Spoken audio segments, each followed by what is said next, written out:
So today, on today's episode, we've got a guy that has a very special Polo. Something that's got the biggest wing I've ever seen, first of all. And secondly, the thing sits right on the ground. So welcome, Ricardo. How are you? I'm right, yourself. Thank you for having me. Thanks for availing yourself. So first question for me is, first of all, a Polo, right? So what have you owned any other vehicles before? No, this is my first vehicle. Okay, so this was your first one. This is what you bought, or the first vehicle that you had, right? Yes. So why did you decide to do all of this that you've done? So we're going to get into all of that later, but why did you decide to stick to the Polo? What was the reason? I'll be honest, before I actually wanted a Honda Civic, so I don't know if anybody's going to dislike that I said that, because I know there's some people who really like the Polo. Honda Civic. He should have grown his hair. Should have had a bit of, for the GHD. Yeah. So anyway, yeah. Sorry, Honda guys. Yeah. So I actually originally wanted one, but look, I was given the Polo, and then I just started hanging out with a bit more car guys. Actually, well, I did technically have one car before. Okay. But it was a shared car between me and my sister. Okay. And that was an I-20. Wasn't a big fan, so the Polo was my first car. And then just started. I've always been interested in cars. Okay. And just started modifying the hell out of it.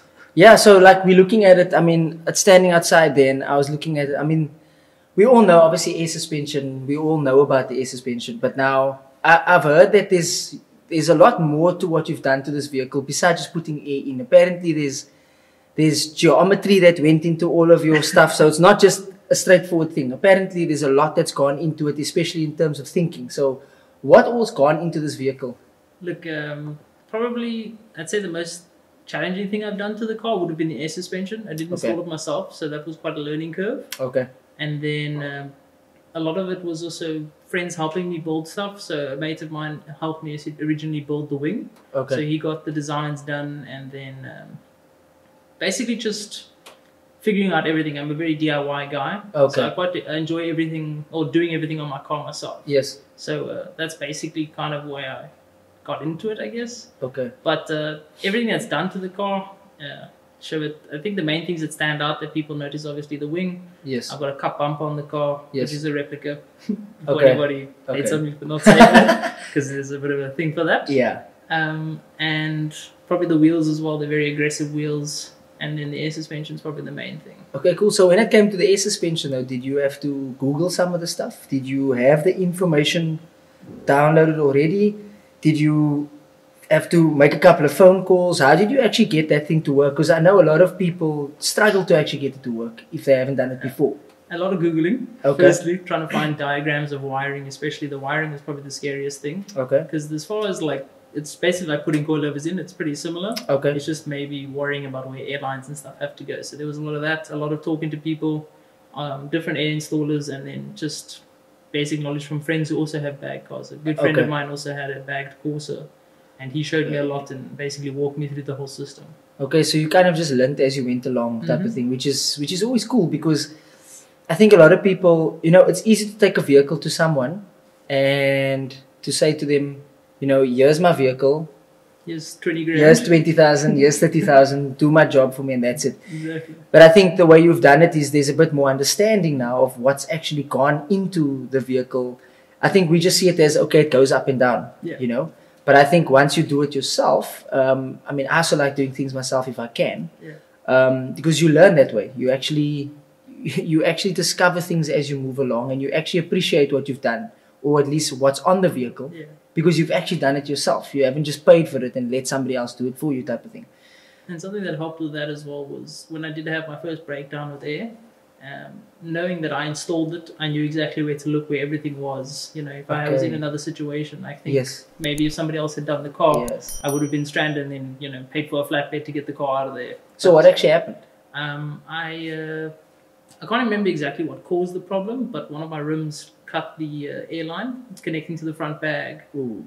So I was stranded. So I'm assuming it collapsed. While I was driving the car. Yeah, I was going to ask. So then the car hit the ground. It was quite hectic. I panicked because I didn't know what to do. Obviously, yes. And then I just took a minute, figured out, okay, look, I need to figure out what's wrong. Just listened out for air. I could hear air leaking from the front right. Okay. And then I got under the car. got a jack there, and checked that I could see there was a slip in one of the pipes. So I just cut the pipe, connected to the push fitting, and then I was good to go. And then you were good to go. Yeah. Yo, that I would have stressed there. I was on that, you know, that road coming from Camps Bay up to town. Yes. So I was on that. It's obviously 1-1 with the lanes, and I was on that one of the bends that you can't see around, and I broke down on the bend. No. So the traffic that I caused there, and with the air suspension, I can't get that little red triangle out the boot, so I couldn't, like, you know, tell people to chill. And everyone was just going past it. So everyone was upset with you, clearly, hooting and probably swearing at you at the same time. And with the big wing on the car, they're like, oh, look at this one. So nobody was vibing it. Yeah, but I mean, I would have panicked there. I would have gone because my thing is.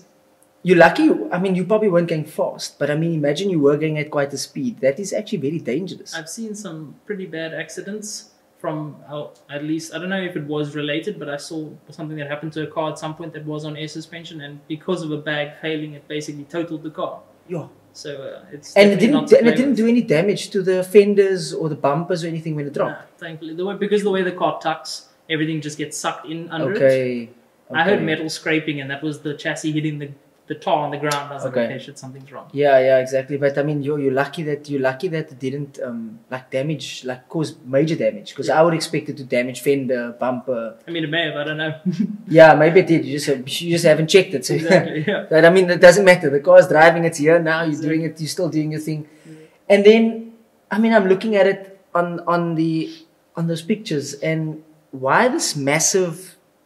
Why the big wing? Because I think that is it's for people when they see that car. I think that is the thing that actually stands out for everybody. Even though it's on air suspension, I think there's so many cars that are on air that it doesn't. It's not like it's the standout. Yeah. I think the standout for this vehicle is actually the big wing. So why the big wing?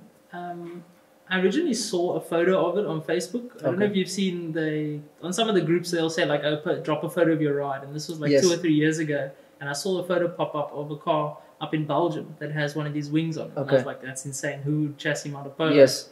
And then a year or two later, it came up again, the same photo. And then I posted on my status, and a friend of mine was like, we can build that. And I was like, I mean, if you're keen. So then we decided to build it, and I just thought it always looked so sick. Yeah. Got into the designing of it. The wing itself is actually a Honda S2000 wing. Okay. And then we basically took the mountings that would be for Honda S2000, removed those, made our own custom ones, and then got everything laser cut, and then there we go. Because I just think it looks insane. Yeah, it does look insane. I mean, look, there's a picture of it right now, and I mean, to me, that is the standout of that vehicle. Because I think on your vehicle, it's something that we don't see every day. And I think that's what actually makes it impressive, and I think that's what makes people go, geez, what's happening there? Yeah. Because it's something that we don't see. And I think it fits amazingly. I think it looks amazing on the car. I mean, I've seen the car in person now, and I think it looks great on the car.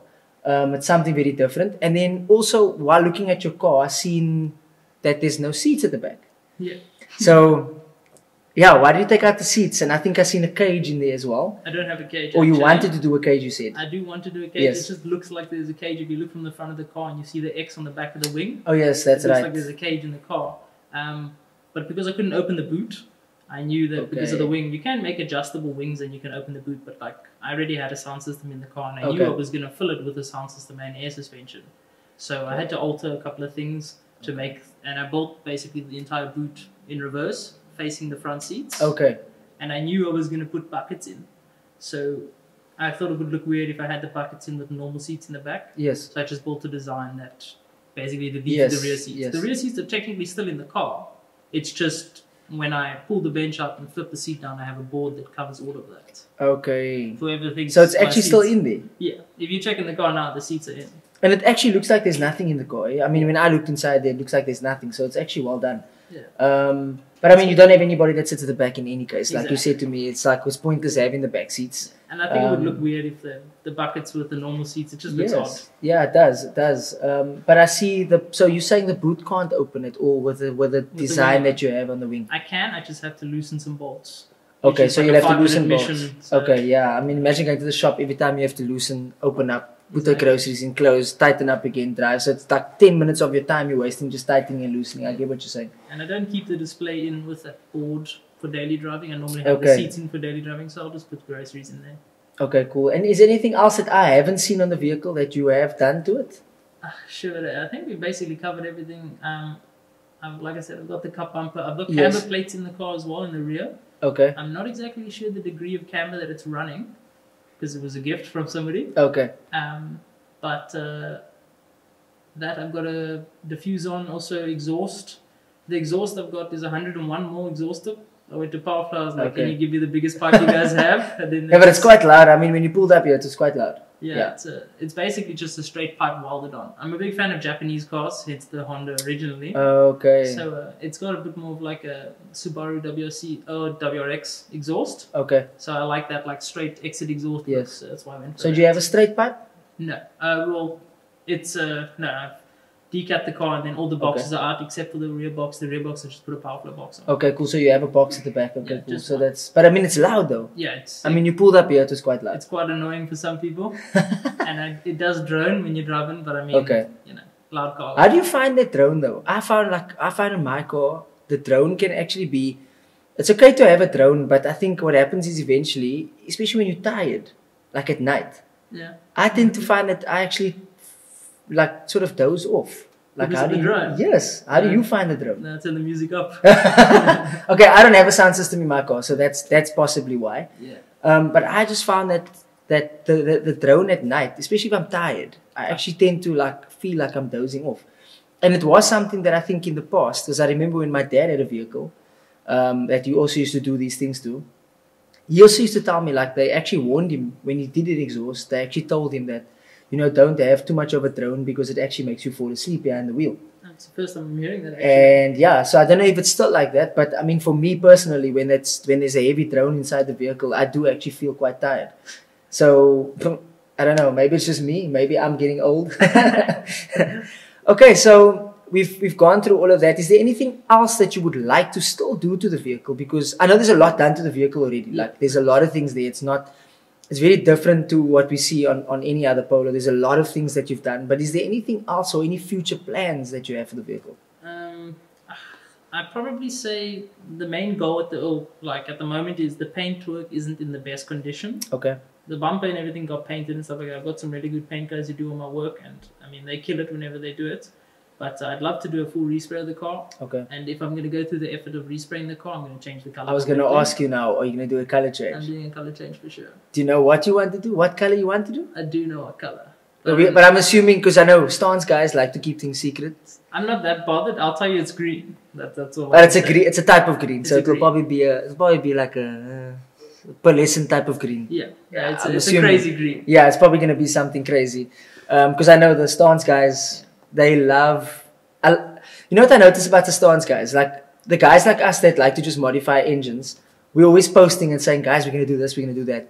What I notice about the stance guys is that you guys always tend to hide things. So they wait for shows. Yes, exactly. So when it's the next show, then you guys tend to hide it away, like put a cover over the car and say, okay, something's happening. Mm-hmm. And then we have to wait for the actual show. For the car to be seen. For the car to be seen. I think it's also, they don't want the copying type thing, because I know there's a lot of guys who get worried about copying. I know originally there was some people who said when I originally put the wing on the car, that I was copying. I don't know if you saw Keegan with the red Subaru. Yes, the red one. Yes, that's right. His one has the big wing at the back. And we were planning the wing around about the same time. I bought the wing in December, and then he went to Lovemore Stance and had the wing on the car, and everyone was like, this is amazing. And then I put my wing on my car, like 2 months later, and everyone was like, look at this, like trying to copy the Subaru. I was like, obviously. I've been busy. Like, what do you mean? Yeah, obviously they're going to say that because they did it before you. But the thing is, half the time you find those people who will tune you saying, oh, why would you do this to your car? Why would you do this to your car? Yeah. And then they're the same people in your DMs later being like, where can I get that? No, exactly. Yeah. I find it all the time. Like you tend to do things and they're like, but why did you do this? And then that's the very people that ask you a couple of weeks or a couple of months later.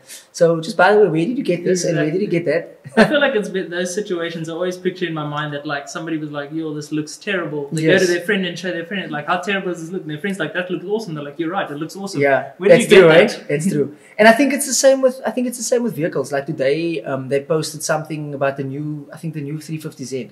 Mm-hmm. And people were saying that Nissan's now getting flack because they don't like the way the car looks. Is that the new one that looks like it's got like got like this long light at the back, like a long black thing with the lights on each side. So it's probably a rendering, but the point is, I think it's exactly the same. Even with the M4, when the M4 came out, the M3 came out, everyone's like, oh, the front of the car looks ugly. Yeah. And then now eventually everyone starts loving it. So I think it's like that with anything. Yeah. Initially people go like, oh, that doesn't look that nice. But I think what happens is eventually people start getting used to the look, and then people start going, oh wait, hold on. Actually, I actually like that look. That actually looks cool. And then you start seeing everybody starting to do the same thing, or starting to buy those cars, or starting to get the same type of look. Oh, but that's an ugly color. But then eventually the guy starts spraying with the same color. You know, those types of things. So I just think it's just a thing with people. They need to get used to it. It needs to catch on almost. That's correct. Say that. That's correct. Like they initially they see it and they're like, ah, no. But then eventually, you know, they start to catch on. Yeah, obviously people start to like it, and I think it's happened a lot especially in this whole car scene. I think it's like that with everybody. You know, initially everybody complains about the way something looks, and then eventually they start liking it, you know, after some time. So I just think we just have to kind of accept people's opinion and then just kind of move on and then wait for them all to start copying. Yeah, my thing is at the end of the day, it's your car, so you got to build it to the way you like it. Like, people can hate all they want, but you know, it's not your car, so don't be upset. It's not their money being wasted. That's correct. No, I agree with you fully. I think I kind of had that same stance. Excuse the pun, stance. But I also had that same stance. I'm like, you know what, it's my money at the end of the day. I'm the one that's working hard for the money. Yeah, exactly. So whatever I do to my vehicle, that's my choice. You might not like it, but you know what, it's my choice. Yeah, exactly. I think we all have choices, and we like you said, we all earn our own money, and we can take that and we can invest it into what we feel we want to. And obviously people are not going to always like what you do, but at the end of the day, it doesn't matter as long as it makes you happy. Exactly. As long as you're smiling while you're driving, and have a job. Exactly. Why not? But yeah, I think we've kind of covered everything around this vehicle. Yeah. So we've spoken about this vehicle. Is there anything else that you want to buy in the future? Are you going to stick to this vehicle? Are you going to stay with this one? Are you going to keep on doing things to this? Or are you going to buy another vehicle? What is the plan? So I'll probably look at, I want to get a Mercedes as a project at some point, but I don't really have the space at the moment for it at home. So I'll probably get to that, but that's for future plans. I'll figure that out when I get there. Okay, cool. So thanks so much though for availing yourself. I think we got to have you on another episode though.